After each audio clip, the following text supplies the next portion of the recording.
কারানিয়ার ঐতিহাসিক ইতিহাস আছে এবং এই কারানিয়ার অত্যন্ত পুরানো, ঠিক আছে। এই কারানিয়াদের জন্য আমরা এখন যাওয়ার সময় আপনারা আমাকে দেখান, এখানে আমরা একটা সুন্দর একটা কাঁচা বাজার নির্মাণের জন্য স্থানীয় সরকার মন্ত্রণালয়ের আন্ডারে ইনশাআল্লাহ আমরা আপনাদেরকে করে দেব ইনশাআল্লাহ, ঠিক আছে।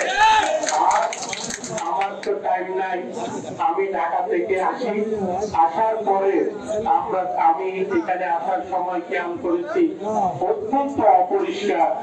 এই আপনারা যারা কারানিয়া ব্যবসায়ী সমিতি, আপনারা ব্যবসায়ী ভাইরা আছেন, সদস্যরা আছেন, সবাই ঐক্যবদ্ধ হয়ে এই সমিতিকে আপনারা সংস্কার করে ঐক্যবদ্ধ হয়ে যদি কোনো এখানে কোনো দুষ্কৃতিকারী থাকে এবং কোন যদি সিন্ডিকেট থাকে তাদেরকে বিতাড়িত করে ভালোভাবে আপনারা সবাই ঐক্যবদ্ধ হয়ে আপনারা একটা কমিটি করেন, এই কারানিহাট বাজার সমিতি অথবা কারানিহাট সমিতি, ঠিক আছে।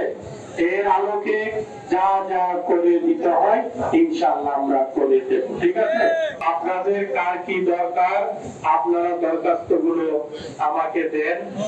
আপনাদের দরখাস্ত গুলো আমি সারা রাত বসে বসে কোন ডিপার্টমেন্টে কাকে দিলে কাজগুলো হবে আমি ওই ব্যবস্থা আমাকে দিলে হবে, আমি আপনাদের কাজ ইনশাআল্লাহ হয়ে যাবে, ঠিক আছে।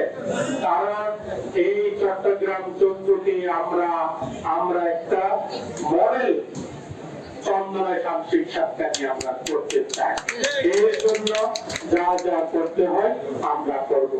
বাংলাদেশ জাতীয়তাবাদী দলের পতাকা তলে সবাই ঐক্যবদ্ধ, আল্লাহকে হাতের নাজের করে আপনারা এই বাংলাদেশ জাতীয়তাবাদী দলের পক্ষে মৃত্যুর আগ পর্যন্ত আপনারা থাকবেন। হাত তুলে আপনারা সবাই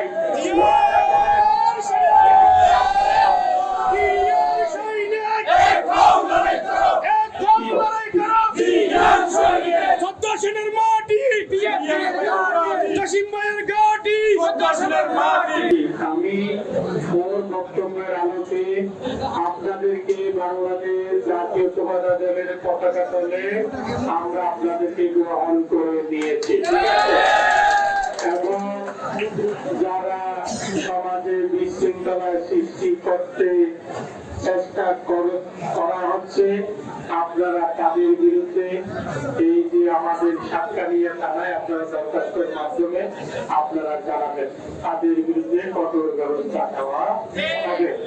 এবং যারা যাদের বিরুদ্ধে মামলা আছে, যাদের বিরুদ্ধে হয়রানিমূলক মিথ্যা মামলা দেওয়া হয়েছে, আপনারা জানেন আমাদের যে প্রতিপক্ষ যে নিজেকে অনেক পণ্ডিত মনে করে, বিখ্যাত মনে করে, তারা অনেক লোককে অনেক মামলা দিয়েছে। এই মামলাগুলো আপনারা কাগজপত্রগুলো আমাকে দিবেন, হয়রানিমূলক কোন মামলা ইনশাআল্লাহ এই চট্টগ্রাম 14তে থাকবে না ইনশাআল্লাহ, ঠিক আছে। কোন মামলা আপনাদের বিরুদ্ধে ইনশাআল্লাহ হয়রানিমূলক মামলা থাকবে না।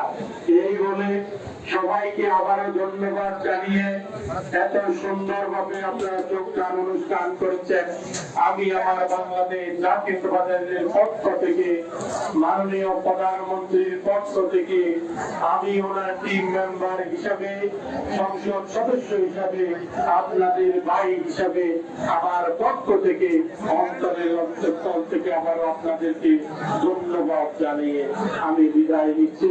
আসসালামু আলাইকুম ওয়া রাহমাতুল্লাহি ওয়া বারাকাতুহু। বাংলাদেশ